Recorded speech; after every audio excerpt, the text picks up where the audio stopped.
একজন মহিলা যখন বাড়ি থেকে বের হয়, রাস্তাঘাটে যখন সে বের হয়, বিভিন্ন রকমের তারা সেন্ট ব্যবহার করে, বিভিন্ন রকমের সেন্ট ব্যবহার করে। এই সেন্ট প্রথমতই হচ্ছে আমাদের জন্য হারাম। যদি সেন্ট হয়, আতর নয়, আতর বিভিন্ন ধরনের আছে, এক্সপ্রেও আতর আছে। আতর যদি হয় তার জন্য জায়েজ, তবে এই আতরটাও তার জন্য ব্যবহার করা হারাম। কার জন্য? একজন মহিলার জন্য, যখন সে বাইরে বের হয়। সেন্ট তো পুরুষ মহিলা কারোর জন্য চলবে না। যেটা সেন্ট এটা পুরুষ মহিলা মুসলমান কারোর জন্য চলবে না।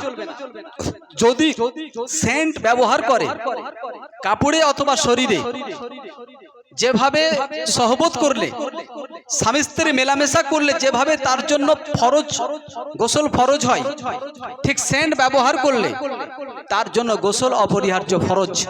যতক্ষণ না গোসল করে পাক পবিত্র হয় এবং যে ড্রেসে লাগিয়েছে ওই ড্রেসে কখনোই নামাজ হবে না, চাই পুরুষ এবং মহিলা। সেন্ট ব্যবহার করলে তাতে কখনোই নামাজ চলবে না এবং শরীরও পাক থাকবে না। শরীর তার নাপাক হয়ে গেল, তাকে পুনরায় ফরজ গোসল আদা করতে হবে। অতএব মুসলমান সমাজ আমাদেরকে সাবধান হতে হবে সেন্ট ব্যবহার করা থেকে। সেন্ট ব্যবহার করা থেকে আমাদের শরীরকে যদি পাক পবিত্র রাখতে হয়, সুগন্ধ যদি রাখতে হয়, অর্থাৎ সেন্ট ব্যবহার করছি কেন, মানে শরীরে তার দুর্গন্ধ আছে, তার কাপড় চোপড় পরিষ্কার নাই, তার শরীর পরিষ্কার নাই, এই দুর্গন্ধকে ঢাকতে সে সেন্ট ব্যবহার করছে। আল্লাহ রসুল এই জন্য বলেছে যে পরিষ্কার পরিচ্ছন্নতা এটা হচ্ছে ইমানের অর্ধেক, আত্তাহরু নিসফুল ইমান। পরিষ্কার পরিচ্ছন্নতা ইমানদারের অর্ধেক। সে কত বড় ইমানদার তার এখানেই বোঝা যাবে। তার পোশাক যেটা থাকবে পরিধান, চাই পুরুষ এবং মহিলা, এটা পরিচ্ছন্ন থাকতে হবে, পরিষ্কার থাকতে হবে, যথেষ্টভাবে তাকে ধোয়া থাকতে হবে সার্ফ সাবান দিয়ে, এবং ধোয়াটা হতে হবে বিসমিল্লাহির রহমান রহিম বলে। পানিতে ডুবাবে, নিংড়ে নেবে সার্ফে বা সাবানে ধোয়ার পরে, বিসমিল্লাহির রহিম বলে তাকে ফ্রেশ পানিতে ডুবাবে। ওই পানিটা ফেলে দিয়ে পুনরায় ওই বালতিটাকে ধুয়ে নিয়ে আবার নতুন পানি নিয়ে পুনরায় বিসমিল্লাহির রহমান রহিম বলে আবার কাপড়টাকে ডুবাবে, আবার নিংড়ে নেবে। এইভাবে 3 বার করতে হবে, তবে ওই কাপড়টা নামাজের উপযোগী হবে, তবে ওই কাপড়ে নামাজ পড়া যাবে, তবেই কাপড়টা পাক পবিত্র হবে। কাজী এবারে যদি বলা হয় যে একসঙ্গে, যেমন বাচ্চাদের ছোট ছোট জামা, সেগুলোকে একসঙ্গে 2, 3, 4, 5টা, অর্থাৎ পানির ক্রাইসিস, কাপড় অনেক বেশি, সেখানে একসঙ্গে 4, 5টা কাপড় একটা বালতিতে দিয়ে দেওয়া হলো। ওগুলোকে ঠিক সবকটাকে নিংড়ে তুলে নিয়ে আবার নতুন ফ্রেশ পানি নিয়ে আবার তাতে সবকটা কাপড় ডুবিয়ে দেওয়া হলো। এভাবে একটা করা যেতে পারে। আর যদি 1, 2, 4টে কাপড় হয়, যেটাকে একটা পানিতেই, একটা বালতিতেই নিয়ে এটাকে 3 বার ধুতে হবে, আবার একটা কাপড় আছে সেটাকে আবার 3 বার ধুতে হবে, আবার একটা কাপড় আছে সেটাকে 3 বার ধুতে হবে। যদি পানির সমস্যা না থাকে এবং যদি হাতে সময় থাকে সেটাই উত্তম। বাকি একটা পানিতে সে করতে পারে সবকটা কাপড় ফেলে দিয়ে, কিন্তু উত্তম হলো ফ্রেশ পানি একটা কাপড়ে করে নেওয়া। কিন্তু বাচ্চাদের ক্ষেত্রে অনেকগুলো কাপড় থাকে, তাদের জন্য প্রয়োজন নাই, তাদের জন্য এক বালতি পানিতে অনেকগুলো কাপড় দেওয়া যেতে পারে। তো যাই হোক, একজন মহিলা যখন সেন্ট বা আতর ব্যবহার করবে, এখন আমরা জানি যে আতর আমাদের জন্য জায়েজ, আতর আমাদের জন্য প্রযোজ্য।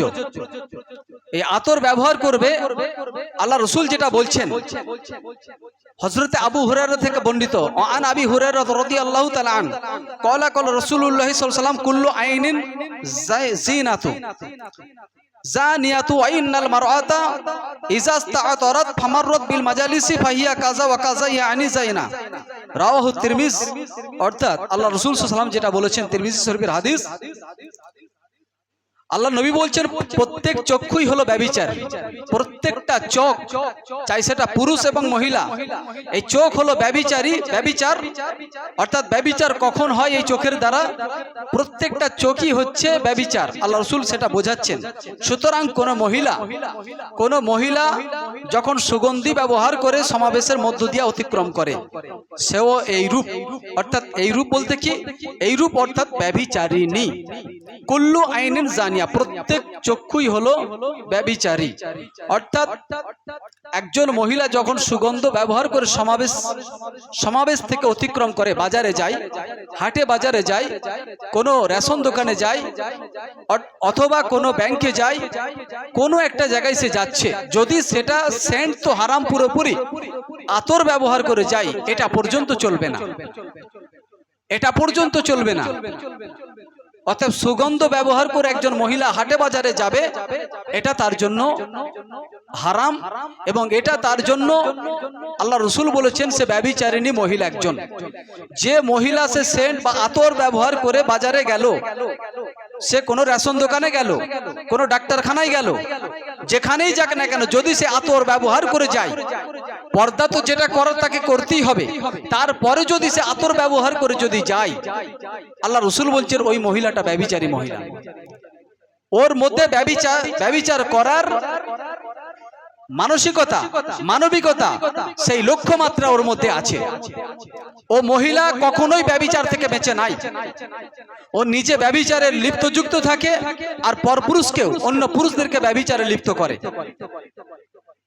অথবা একজন মহিলা, আপনার সেটা বোন হতে পারে, আপনার সেটা যেই হোক না কেন, আপনার স্ত্রী হোক, আপনার যেই হোক না কেন, সে যখন সুগন্ধ ব্যবহার করে এবং যখন ধর্মের যেভাবে পোশাক বলা হচ্ছে সেই পোশাক যখন সে পরছে না, সে তার নিজের ইচ্ছা অনুযায়ী যখন পরিধান করে যাচ্ছে, আল্লাহ রাসূল বলছেন ওই মহিলাটা হলো ব্যভিচারী মহিলা। ওর মধ্যে অন্য পরপুরুষের প্রতিও আসক্ত আছে, অন্য পরপুরুষের প্রতিও আকৃষ্ট আছে। সে স্বামীকে বোকা বানিয়ে, বাপ ভাইকে বোকা বানিয়ে ও সমাজে বিচরণ করে বেড়ায়। আল্লাহ রাসূল বলছে ওই মহিলা ব্যভিচারী মহিলা। ওর কোনো নামাজ, ওর কোনো ইবাদত গ্রহণযোগ্য নয়, কবুলের যোগ্য নয়, কবুলের যোগ্য নয়। কাজী আমার আপনার বাড়ির মহিলা সে আতর ব্যবহার করে সমাজে যাবে, এটা পর্যন্ত চলবে না, এটা পর্যন্ত চলবে না। তার শরীর থেকে কোনো দুর্গন্ধ বের হবে, এটা হতে পারে না, এই যুক্তি নয়। এই যুক্তির জন্য আল্লাহ রাসূল বলেছে তুমি তোমার শরীরকে 40 দিন যাওয়ার আগে আগেই শরীরে নাপাকি লোমকে পরিষ্কার করো, শরীরকে পাক পবিত্র করো, কাপড়কে পরিষ্কার করো, উত্তম রূপে ভালো করে ধুয়ে তোমার কাপড়কে পরিষ্কার করো। যদি ভালোভাবে ধোয়া থাকে, শরীর যদি সেইভাবে পরিষ্কার করা থাকে, তার শরীর থেকে কখনো দুর্গন্ধ আসতে পারে না। মুখ থেকে অনেকে দুর্গন্ধ বের হয়, কথা বলে মুখ থেকে দুর্গন্ধ বের হয়, এর কারণ হচ্ছে সে মেসওয়াক থেকে দূরে আছে, সুন্নত পালন থেকে সে দূরে আছে। এই সুন্নত যদি পালন করত, মেসওয়াক যদি ব্যবহার করত, কখনই তার মুখে দুর্গন্ধ আসতে পারতো না। অর্থাৎ মুখে অনেকের দুর্গন্ধ আছে, চাই সেটা পুরুষ বা মহিলা, তাদের মধ্যে দুর্গন্ধ আছে। এই দুর্গন্ধ দূর করার জন্য আপনাকে নিজেকে সুন্নত পালন করতে হবে, আপনাকে মেসওয়াক ব্যবহার করতে হবে। একবারের জায়গায় দুইবার, দুইবারের জায়গায় 5 বার, সারাদিনে 5 বার মেসওয়াক আল্লাহ রাসূল করতেন। অর্থাৎ নবী পাক সাল্লাল্লাহু আলাইহি ওয়াসাল্লাম তো এমনিতেই পবিত্র ছিলেন, যদি সে সারা লাইফও যদি মেসওয়াক না করেন তো তার মুখ থেকে কোনো দুর্গন্ধ আসতে পারে না, আসবে না। তারপরেও আল্লাহ রাসূল 5 বার মেসওয়াক করেছেন। তো আমার মুখ থেকে তো দুর্গন্ধ বের হয়, আমি সারাদিনে একটা বারও মেসওয়াক করার আমার মতো মানসিকতা নাই, তো মুখে দুর্গন্ধ আসবে না তো কি আসবে? মুখে দুর্গন্ধের মতো এর থেকে দুর্গন্ধ আর কিছু হতে পারে না। একজন মানুষের মুখে যে পচা দুর্গন্ধ, এ সাংঘাতিক দুর্গন্ধ, যেটা অন্য মানুষ সহ্য করতে পারে না, কিন্তু সে বলতে পারে না যে তার কতটা কষ্ট লাগছে। তার সঙ্গে কথা না বললে নয়, কথা বলছে অথচ তার মুখ থেকে দুর্গন্ধ বেরোচ্ছে। অনেকের পায়রিয়া রোগ হয়ে গেছে, অনেকের দাঁতে মানে অপরিষ্কারের কারণে নানান রকম তার এই মুখ থেকে দুর্গন্ধ আসে। তাকে চিকিৎসাও করতে হবে, যার পায়রিয়া হয়ে গেছে, যার কোনো দাঁতে সমস্যা আছে তাকে চিকিৎসাও করতে হবে, এবং তাকে মেসওয়াক ব্যবহার করতে হবে। এবং মেসওয়াকের সাথে যদি বেশি দুর্গন্ধ আসে, মাঝে মধ্যে একটু ফিটকারি ওই মেসওয়াকের সঙ্গে নিয়ে মেসওয়াক ব্যবহার করার পরে প্রয়োজনে একটা মেসওয়াক কাঁচা যতক্ষণ আছে তাতে কোনো কলগেট, কোনো মাজন ব্যবহার দরকার নেই। যখন ওই মেসওয়াকটা শুকিয়ে যায়, ওই মেসওয়াকটা আপনি অনেক দিন ধরে চালাতে পারবেন। ওই মেসওয়াকটাতে আপনি কোনো কলগেট ব্যবহার করুন, আপনি কোনো মাজন ব্যবহার করুন, তার সঙ্গে মেসওয়াকটা করুন, ব্রাশ না নিয়ে। ব্রাশ কেবলমাত্র রাত্রিতে সবার সময় 1 মিনিটের বেশি না, 1 মিনিটের বেশি না, 1 থেকে 1.5 মিনিট এতটুকুই ব্রাশ ঘষতে পারেন, তাও কেবলমাত্র সারাদিনে একবার, তাও সেটা ইসলামিক মতে যদি কেউ 5 বার মেসওয়াক করে তার ব্যবহার ব্রাশের কোনো প্রয়োজন আসতে পারে না, ব্রাশের কোনো দরকারই থাকবে না। অতএব মেসওয়াক যদি ঠিকঠাক ব্যবহার করে, যার মুখে কোনো দুর্গন্ধ নাই, পরিষ্কার আছে, মেসওয়াক ব্যবহার করে, তার ব্রাশের কোনো প্রয়োজন নাই। ইনকেস ক্ষেত্রে কোনো ক্ষেত্রে বিশেষ কিছু সে হয়তো রিচ খাবার খেয়েছে, তার জন্য একটু দরকার আছে, প্রয়োজন আছে, তখন কেবলমাত্র সেই তখনের জন্য একবার বিরাজ করলো, এর বেশি না। অতএব এদিকে আমাদের প্রত্যেকের সজাগ সচেতন থাকতে হবে। প্রত্যেকটা ব্যাপারে পর্দা, মহিলাদের পর্দা এবং পুরুষদের পরিষ্কার পরিচ্ছন্নতা, প্রত্যেক ব্যাপারে সজাগ থাকতে হবে। আল্লাহ পাক আমাদের সকলকে সঠিক জানা এবং আমল করার তৌফিক দান করুন। আমিন ওয়া রাব্বিল আলামিন।